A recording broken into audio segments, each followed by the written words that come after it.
Well, thank you, Dirk, for the warm introduction, and thank you, everyone, for being here.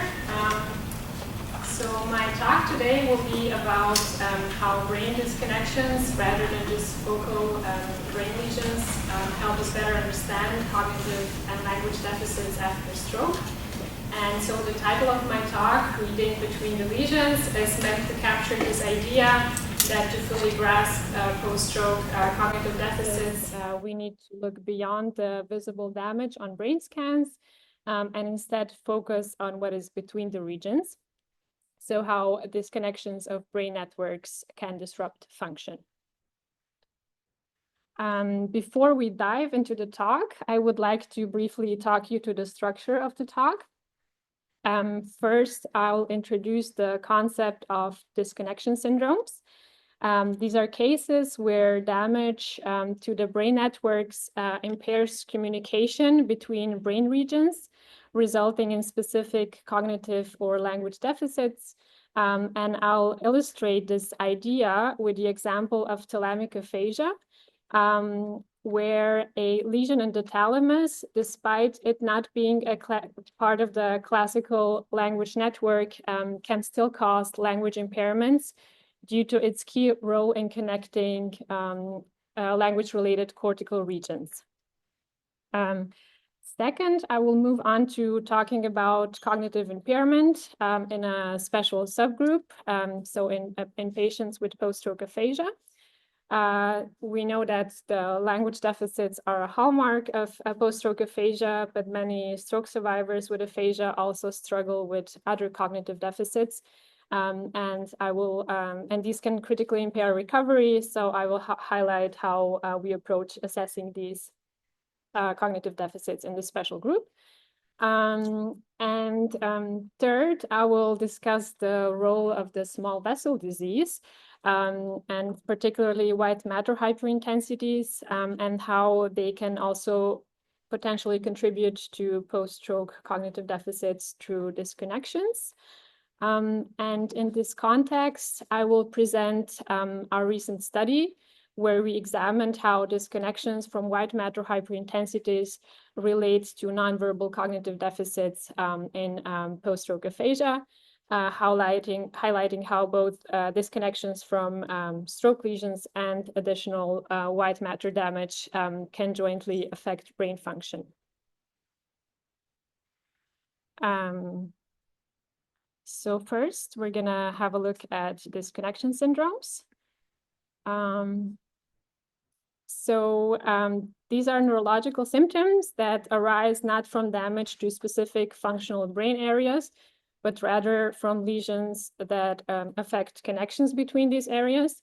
For example, we are probably all familiar with conduction aphasia, where lesion to the arcuate fasciculus causes someone to have intact speech and comprehension, but they're having difficulties with repetition because the connection between the Broca's and Wernicke's areas is affected.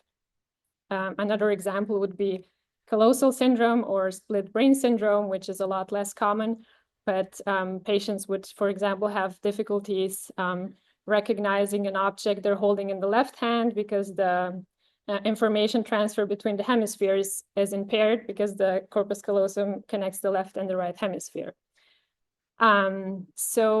Historically, the concept of disconnection syndromes dates back to the Wernicke in the 19th century. But it was Norman Geschwind who formalized this idea in the 1960s, proposing that higher order cognitive deficits often reflect disconnections rather than focal cortical damage. And this truly laid the foundation for modern network neuroscience. Today, we have advanced neuroimaging methods such as DTI and fMRI that allow us to directly observe these disconnections in vivo and help us link structural and functional connections to behavior. And finally, I want to mention diaschisis, which is related but a slightly distinct phenomenon. where a structurally intact region shows decreased activity because it loses the input from a distant but connected area that is lesioned. And with this in mind, we're going to turn to a case where this connection occurs subcortically. As I mentioned before, it's going to be thalamic aphasia, and we're going to explore how lesions deep in the brain can disconnect cortical areas and produce clinically significant language deficits. And before we actually talk about thalamic aphasia, I just want to talk a little bit about the thalamus so we all understand what it is and why it is important.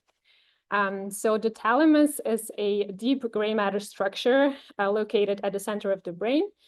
We have one thalamus in each hemisphere.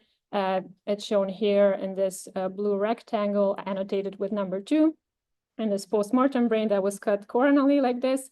And we can also see it in this axial MRI, T1 weighted MRI outlined here. The thalamus is often described as a relay station because almost all sensory information travels through the thalamus before reaching the cortex. So all sensory information except for smell. But it's a lot more than just kind of relay station. When we take a closer look at the thalamus, we can see that it's made up of a lot of functionally distinct nuclei, which also have different cortical connections. And through these connections, the thalamus helps regulate functions such as attention, consciousness, and also cognitive functions such as memory and language.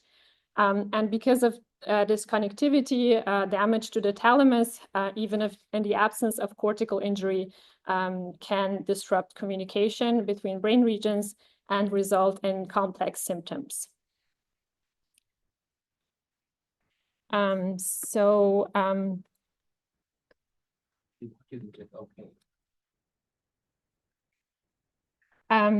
what is thalamic aphasia? It refers to, as I mentioned before, language deficits that occur after isolated thalamic damage, even when there is no lesion to the traditional cortical language regions. And the key idea here is that the thalamus, through its dense connections with the cortex, play a vital role in supporting language networks instead of being a key language node. So when a lesion disrupts these thalamocortical and cortico-thalamic pathways, it can impair language processing rather indirectly, even though the cortex is structurally intact. So this would be more like a case of de-aschisis that I mentioned before. I had the opportunity and privilege to work on this topic during my time in Berlin, where I was working closely with my colleague, Dr. Merve Fritsch, and my mentor, Professor Christian Nolte. And we came from a clinical observation that some patients who had isolated thalamic stroke also had language difficulties. And our goal was to understand what kind of language difficulties they have. So what kind of aphasia this is it even aphasia? How frequently it occurs after thalamic stroke, and also what are the mechanisms behind it. And before I present some of the data we've collected, I want to acknowledge the key contributions that shaped our understanding of thalamic aphasia. So back in the 1970s, Ogeman was among the first to recognize that thalamic lesions could cause language difficulties, which was a finding that challenged corticocentric localizational view of language. And later, Croissant suggested that the thalamus modulates language through its connections to cortical semantic systems, especially affecting word retrieval. And later, Schmamann conceptualized the thalamus as a cognitive integrator, bridging multiple networks, language being one of them. So our research builds directly on these insights. First, we started just kind of describing what the thalamic aphasia is like and trying to understand which vascular thalamic regions are involved in aphasia when they're lesioned. And then more recently, we moved beyond the lesion location to understand the connectivity profiles.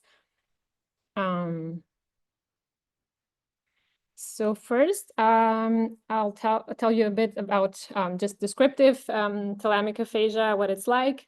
For this, we started screening patients with thalamic stroke for aphasia. So even if they did not have any apparent language difficulties, they received a language assessment from speech-language pathologist on the stroke unit at the Medical University Charité in Berlin. And this aphasia checklist is a pretty short assessment. It takes approximately 30 minutes and yields a total score from 0 to 148. And the higher the score, the better the language outcomes. And there's a cutoff below 135 points, meaning that someone has aphasia. And in addition to giving us aphasia severity, we can also have a look at specific subdomains that are affected. So in this first study, we enrolled 52 patients with acute isolated thalamic infarct. So only ischemic stroke patients were enrolled, and either left or right-sided thalamic infarct. We didn't take just the left ones. And we found out that aphasia was very common in this cohort, that almost half of the patients had aphasia. Although I must emphasize that this aphasia checklist seems to be a pretty sensitive tool for recognizing language difficulties. And the second thing we noticed is that the language impairments were not global, but highly selective. We noticed that participants had language deficits most commonly in verbal fluency, both in letter and semantic category, and in complex comprehension. And the most severe impairments were observed in participants who had left anterior thalamic lesions, which kind of, gave the idea that this is probably the region that is kind of most important for language processing within the thalamus. The overall pattern was that the aphasia was mild and spontaneous speech was fluent, and there were deficits in language categories that one may consider like higher order cognitive functions, such as verbal fluency, which also requires executive control for, you need cognitive flexibility and control and kind of strategies to come up with words when verbal fluency is tested. So this seems to be like a very distinct type of aphasia compared to, we see there is no impairment in naming, which usually we consider this to be one of the major components of aphasia.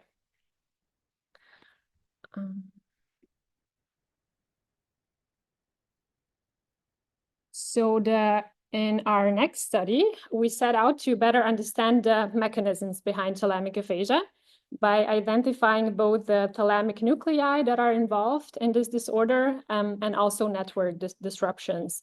So for this, we enrolled more patients and had 85 patients, again, with acute isolated thalamic stroke. And they all received MRI within 2 days of stroke symptom onset. And then the stroke lesions were segmented from diffusion-weighted imaging and then normalized to standard space. Language was again assessed with aphasia checklist, which yielded this total score denoting aphasia severity. And then we conducted a lesion symptom mapping and lesion network mapping study where we used the normative connectome to actually assess which cortical regions would be affected by those regions within the thalamus that are lesioned. So first, we're zooming in on an axial slice of the both thalami. So this is the right side, this is the left side. And these are the results of the lesion symptom mapping study, where we observed that lesions that are related to most severe aphasia were located in the left ventral thalamic nuclei, more exactly in the ventral anterior parvocellular nucleus and the ventral lateral posterior nucleus. And these nuclei in general are known to connect the basal ganglia and cerebellum to frontal cortical areas. But our next analysis was to use the lesion network mapping to actually understand how these thalamic lesions and lesions associated with aphasia disrupt cortical networks. And I want to give a shout out to Anna Sophia Rios, who played a major part in this part of the analysis. And we generated voxel-wise connectivity profiles by using these lesions as seeds to see which of the resting state fMRI networks would have been disrupted if they were present in this participant. So it's an indirect method. And this allowed us to identify which cortical regions are typically functionally connected to the lesioned area. So then these connectivity profiles that were created were correlated with aphasia severity using voxel-wise Pearson correlations. And we ran this in 70% of the cohort, which is shown above.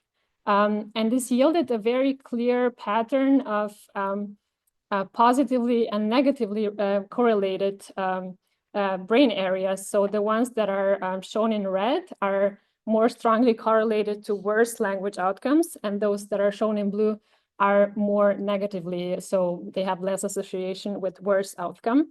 And then we took the remaining 30% to test if there is a clear correlation between this recognized network and the remaining cohort, which yielded a correlation coefficient of 0.54. And the regions that were most strongly connected to the thalamic lesions that were more strongly associated with aphasia were in the left inferior frontal gyrus, superior and middle frontal gyrus, and then also precentral gyrus, anterior cingulate, and pallidum, and also including the white matter tracts like anterior thalamic radiation and uncinate fasciculus. So it was in both hemispheres, but more strongly on the left, in the left hemisphere.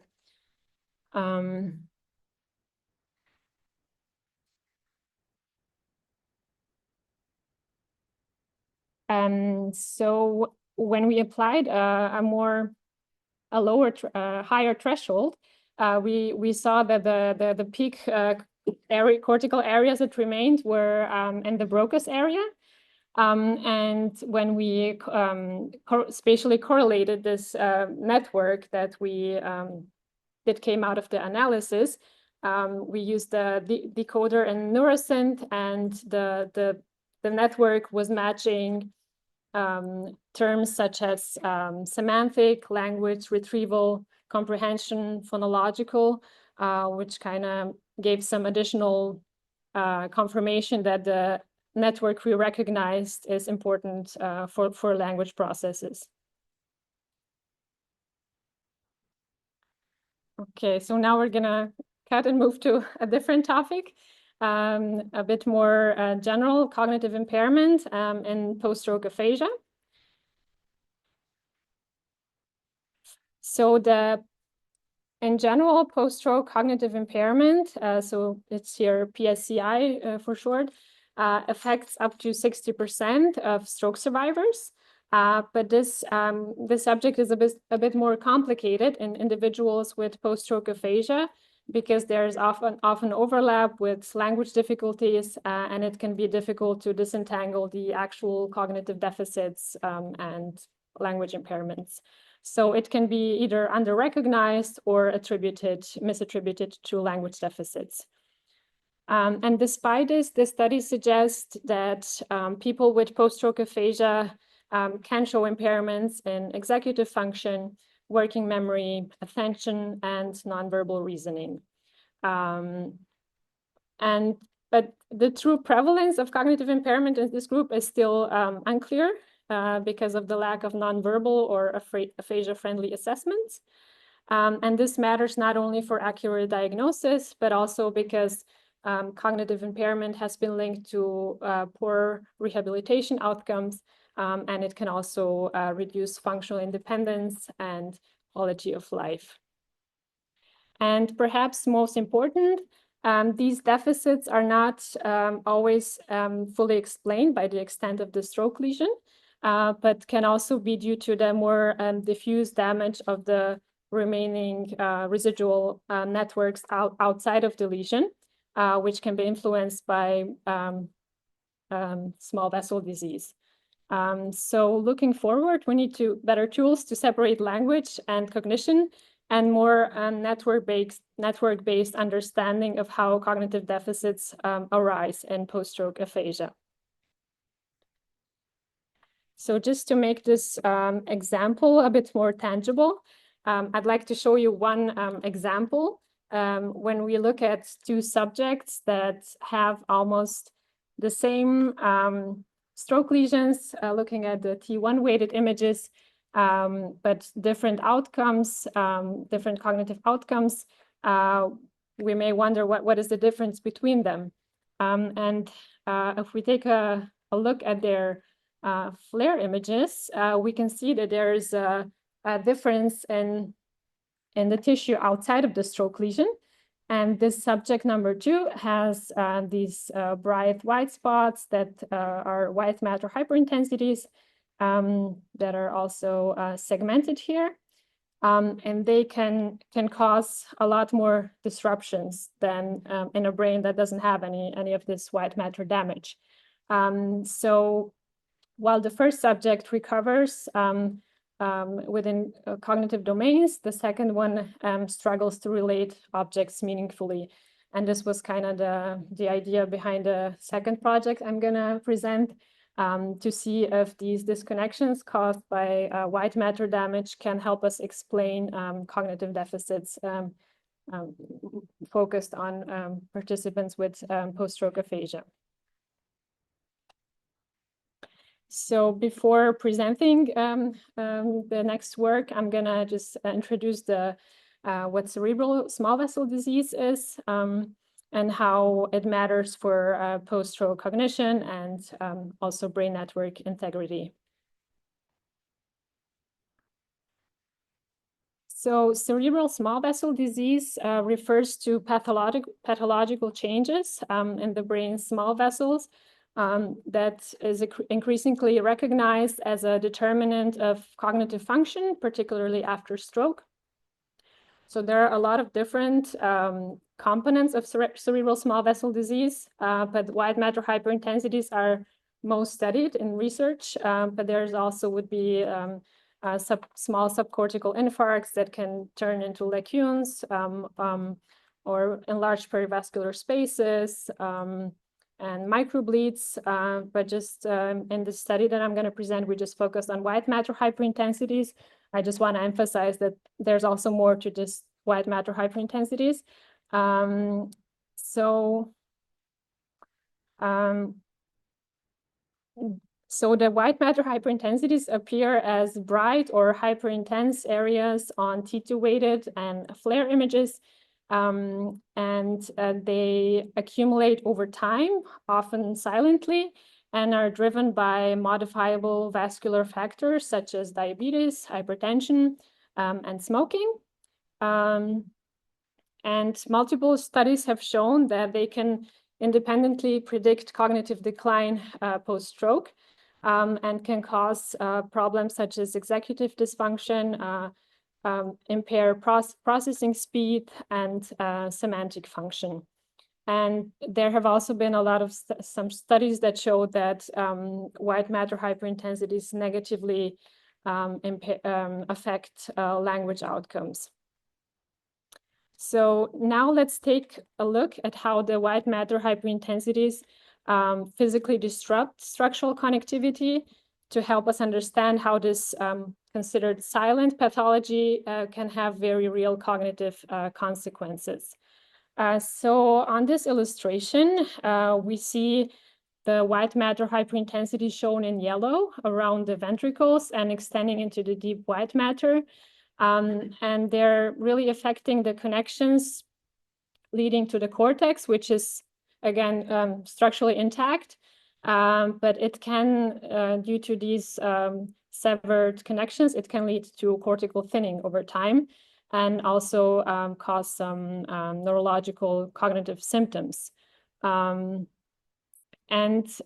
these tracts, if these tracts are already compromised by small vessel disease in patients who experience stroke, the brain's ability to recover is more limited.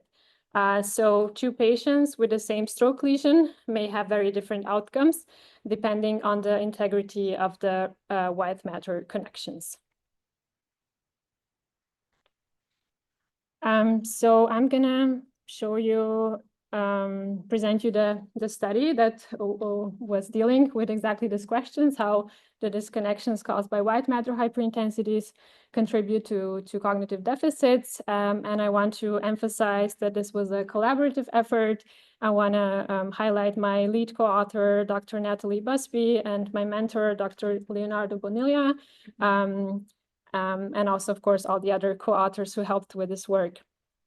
The study has been recently published in Stroke, so if anyone's interested in more details, feel free to have a look at it.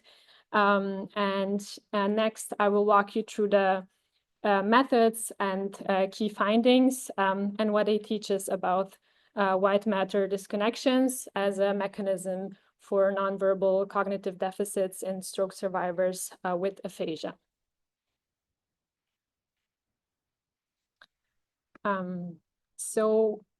I already briefly mentioned in this study, we tried to understand why some stroke survivors with post-stroke aphasia show marked nonverbal cognitive deficits, even when their language impairment and stroke lesions seems comparable to participants who have better outcomes. Our central hypothesis was that the white matter hyperintensities may introduce additional disconnections in the brain structural networks beyond the disruptions caused by the stroke lesion itself. And that these white matter hyperintensity related disconnections might compromise cognitive functions. So what makes this approach novel to prior work where white matter hyperintensities have been studied is that we shifted from assessing the extent of white matter hyperintensities to assessing how disruptive those white matter hyperintensities are in terms of disconnecting critical white matter tracts. And to capture this, we used tract-based analysis that quantifies the severity of disconnections and how this affects the brain network integrity. So in doing so, we try to move beyond just kind of the purely descriptive way of describing how much white matter hyperintensities they are towards a more mechanistic explanation of what they do to influence outcomes. So in this study, we included 73 participants with post-stroke aphasia that were in the acute phase, so at least 6 months post-stroke, and they all suffered a left hemisphere stroke. And the cognitive tasks that we used here are designed to place minimal demands on language. We had 3 tests. So the first one was Wechsler Adult Intelligence Scale Matrix Reasoning Subtest. That is a classic measure of fluid intelligence. The participants are required to solve the pattern problem. And then the second one was pyramids and palm trees tests, which assesses object level semantic knowledge. Participants are required to select image that best matches the target picture that is presented on top. So if they see a pyramid, they might choose the palm because it's semantically more related. And then lastly, we had kissing and dancing test, which is similar in structure to pyramids and palm trees test, but focuses on action-related concepts. So it provides insights into verb-related semantic processing. And just a disclaimer, although it's hard to claim that any cognitive test would be completely independent of language, these tests really minimize the efforts that are put on the language system. So that's why we refer to them as nonverbal cognitive tests, which is essential when we study cognition and aphasia. Okay, so to understand how lesions, both from stroke lesions and white matter hyperintensities, affect brain connectivity, we used a tract-based disconnection mapping approach. First, we segmented both the stroke lesions and the white matter hyperintensities and normalized them to standard space. And these lesion masks were then processed with a lesion quantification toolkit, which enters the lesion into a normative structural connectome. In our case, that was the HCP 842 streamline atlas. And then by identifying which tracts overlap with the lesion, we can calculate how the percentage of the disconnected tracts. And we grouped the disconnections in 3 categories. First, the association fibers, which connect cortical areas within one hemisphere, the commissural fibers, which connect the 2 hemispheres, and the projection fibers, which connect cortical with subcortical and brainstem, and then spinal cord structures.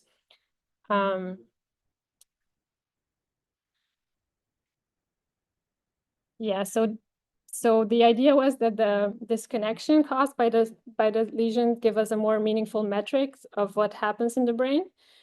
This was the idea behind the method.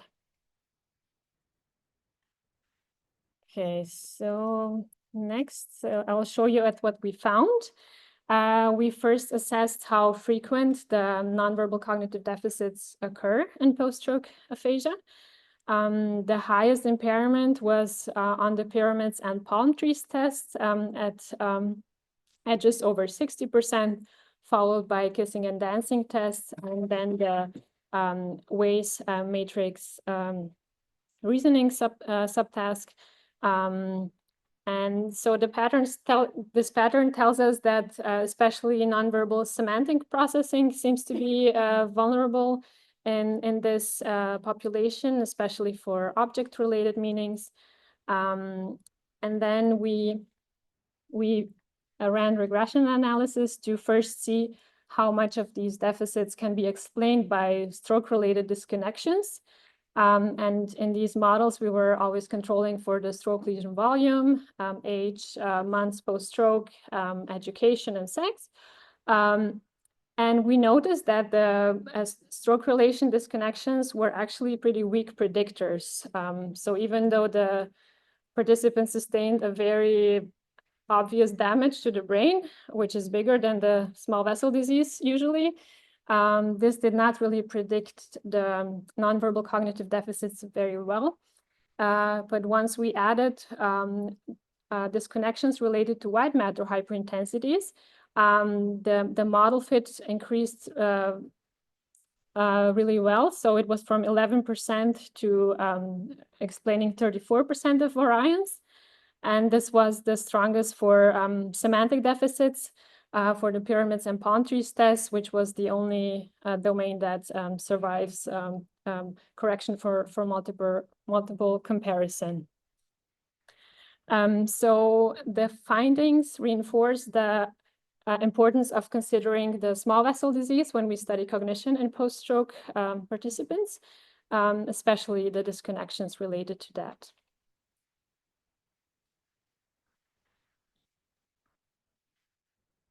So what do these findings tell us about the cognitive deficits in post-stroke aphasia? The central takeaway is that the subcortical network integrity matters, even when the cortex appears intact.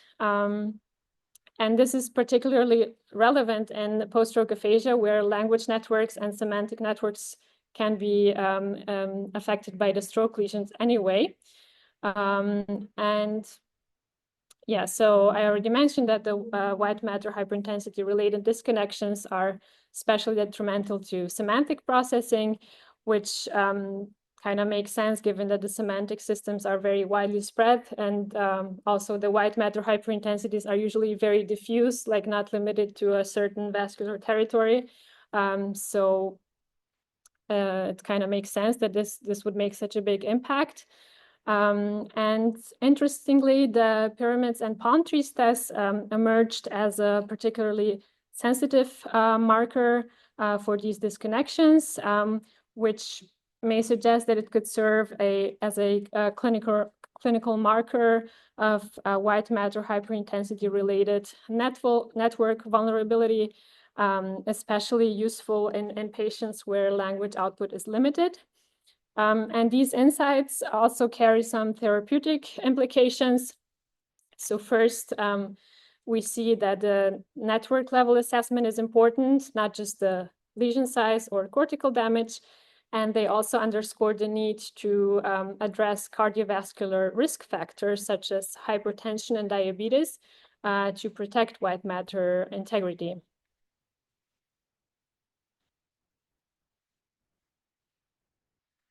Okay, so to wrap up, this body of works invites us to rethink how we understand cognitive deficits after stroke. Traditionally, we focused on the visible lesion, what we see on structural imaging, but what our findings highlight is that the real story is often what we don't see, the hidden disconnections that quietly disrupt the brain function. So we saw this first in thalamic aphasia, where small but strategically placed subcortical lesions can have impact on cortical function. And then we explored how white matter hyperintensities erode the brain's structural network from within. And especially with the second study, our findings were able to show that these white matter hyperintensity small lesions compound the effects of stroke and are especially disruptive to semantic networks. And in both cases, the underlying mechanism wasn't just lesion location, it was rather a network disruption.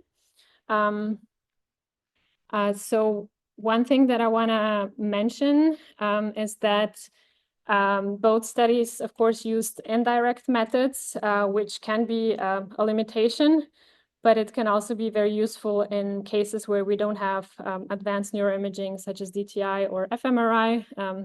It seems what our results show us that it still has, if we just have the lesions and use normative connectomes, that we can still get some meaningful insights into the mechanisms.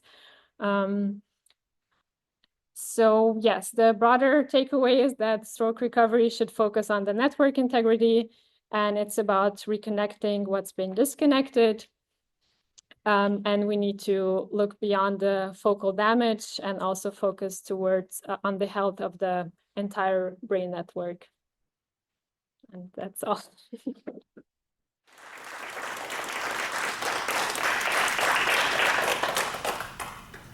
Yeah, I want to acknowledge everyone who helped with this work.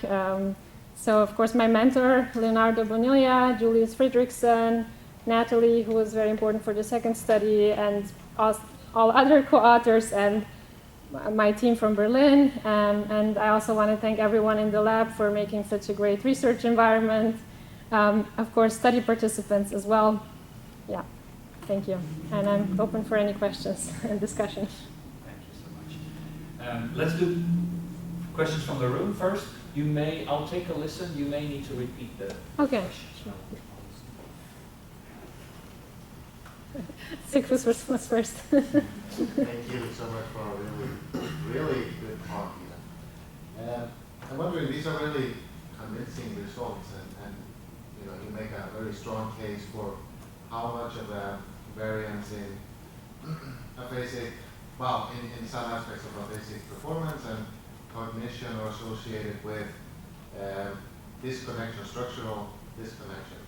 So thinking about just broadly, like white matter hyperintensities, small vessel disease, or diastasis even, as a cumulative factor, how much variance in treatment response or treated recovery do you think that would account for? Basically, to shorten it, how much does structural disconnection inform treated recovery? People Yes. can kind of hear it. Mm-hmm. So Sigfus was wondering how much of these disconnections caused by the white matter damage would be responsible for recovery, like how could this influence recovery? And I think this is a really good question, and I think this is also kind of the goal that we're after, so, to kind of see how can we support subjects who have more white matter damage. And I did some preliminary analysis with that, and I always feel like with recovery, it's a lot more difficult to find any effects, to be honest. So I'm just kind of wondering if, maybe it just works for specific subgroups, or because also with, so I don't know if you meant if we can kind of strengthen the networks. Well, yeah, both. Because I think, the white matter hyperintensities are not really something static, but it's also kind of hard to, to reverse if there's already gliosis happening. So yeah, I think it's hard to find big effects there. It's probably a lot of hard work with showing any connections to recovery, actually. Yeah, but there have been some studies, especially more focused on aphasia, where participants who had more white matter hyperintensity had worse outcomes, but I don't think anyone has looked at the actual disconnections so far. Yeah, so I think we still have a lot of work to do there, and also maybe look at the diffusion weighted imaging directly, how much tracts are actually damaged, because although this is very convincing, I'm still kind of emphasizing this. It's an indirect method, and also one of the things that I mentioned in the discussion in the paper is the lesion quantification toolkit kind of takes the lesion and just considers the tract to be disrupted, while this effect could be different for the stroke lesion or for white matter hyperintensities. So these cases where I showed the T1 weighted images with these big left hemisphere strokes, we can imagine that there's no viable disconnection left, but with white matter hyperintensities, we don't really know. Maybe just the information processing is slowed. So this is also one of the drawbacks of the study, that we use this indirect method. Yeah. I think it is extremely interesting.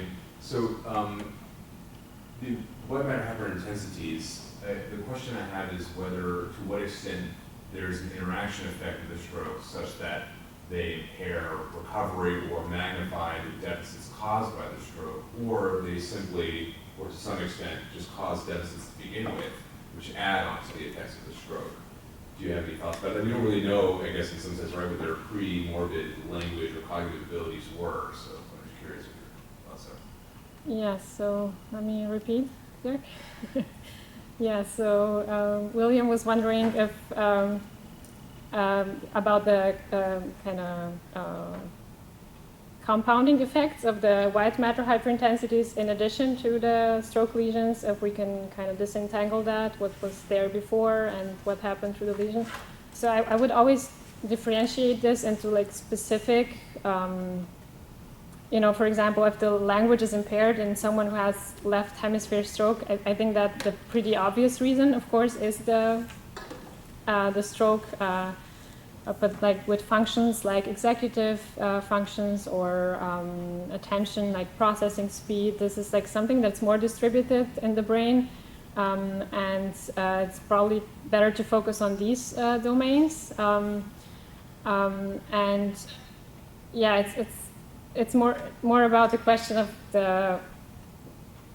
I think patients are still able to better compensate if the remaining networks that they have are going to be less affected by the damage.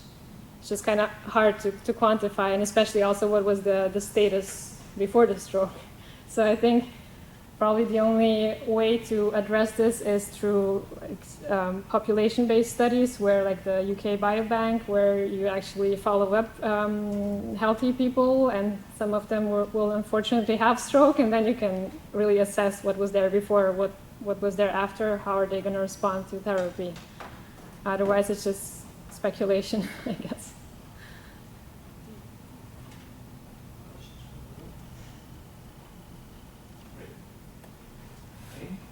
People online can type their questions in the chat box. Meanwhile, based on the cortical regions that you showed at the beginning of your talk on the thalamic aphasia, I was looking at that. It seems, and I don't know a lot about that, it seemed a little counterintuitive, the behavioral patterns that were associated with that. So you were talking about fluent aphasia, semantic issues, whereas those frontal regions that seem to connect to the areas of the thalamus that is damaged in these cases, if that were stroke aphasia, one would expect a non-fluent type of aphasia, right? How should we account for that? Yeah, so I feel like with the subdomains that we identified as being impaired in the thalamic aphasia, I feel like this was more kind of a mix between linguistic and executive functions, I feel. So I do think it makes sense that more like prefrontal areas are connected to those lesions which cause symptoms. So that's why I'm still kind of struggling with identifying this as a pure aphasia. So yes, yeah, no, that's how I see it. Yeah. Mm-hmm. Maybe related to that, thalamus is also involved with as a motor relay system, right? Mm-hmm. So is it surprising that we don't see more patterns of dysarthria, for example, in these patients, or is that accounted for by the small size of the lesions that you saw, and maybe the unilaterality or something? We did not account for dysarthria. Some patients did have dysarthria and also other symptoms. So some had just like sensory symptoms, like on their limbs, or they had paresis or something like that. But yeah, we did not really account for that in our analysis.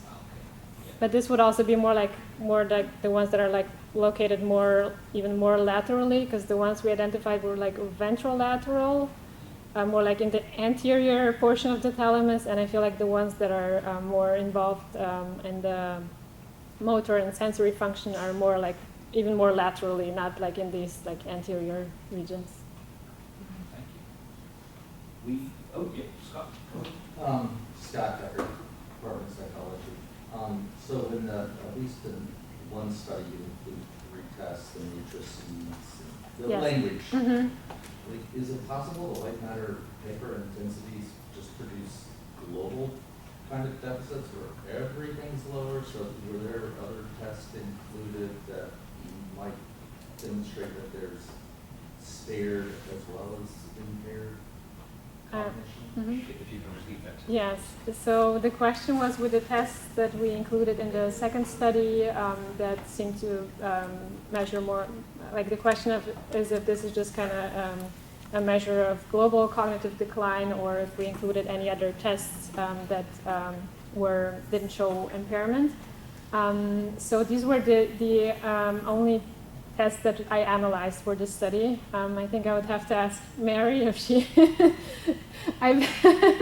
We're talking about the cognitive tests that are...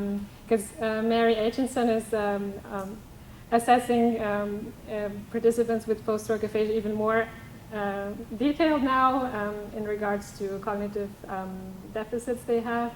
And I know that this was a retrospective analysis of the data that was already collected, and yeah, so I don't know, Mary, if there were like other cognitive tests, but I guess it was, as I mentioned, selected in the way that it's going to minimize the demands on language, and yeah, it would be nice to kind of show the contrast. But with white matter hyperintensities, I feel they're not just located, usually they're symmetrical, so for me, I feel like this is more, they cause more global deficits, yeah.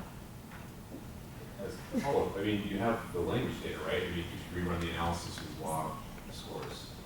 Yes. You don't, so you would predict the same kind of result for the walk. Yes, as- I had a look at that as well, and this also was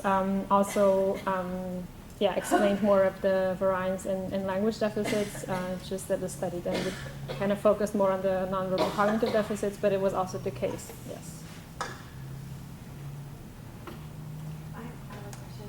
So in our healthy aging study, we also have seen that white matter hyperintensities are related to cognition, even in individuals, say 40 through 80, that have not had a stroke.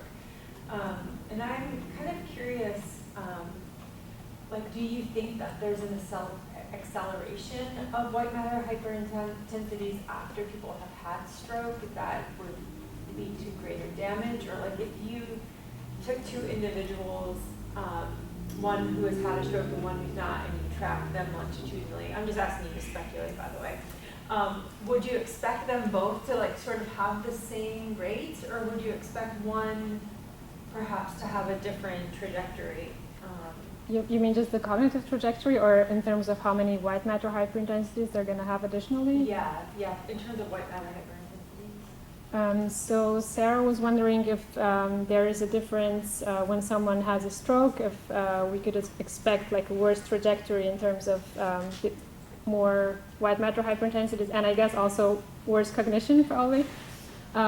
So I think it's more like the other way around, that small vessel disease is one of the causes for stroke, so it would be more like these subcortical infarcts, not the big cortical or like hemispheric infarcts.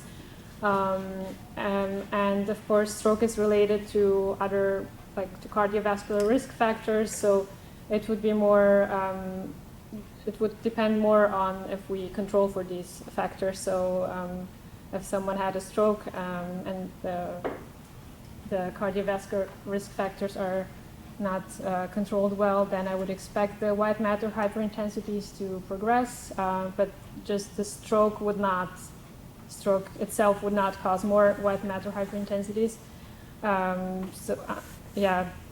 Of course there is like the area surrounding the stroke where that's more like a gliosis, where this necrotic tissue turns into like non-viable tissue, but that's like separate from white matter hyperintensity, so I wouldn't expect that. But probably cognitive impairments would be more in someone who had a stroke compared to someone who has a otherwise healthy brain with white matter hyperintensities.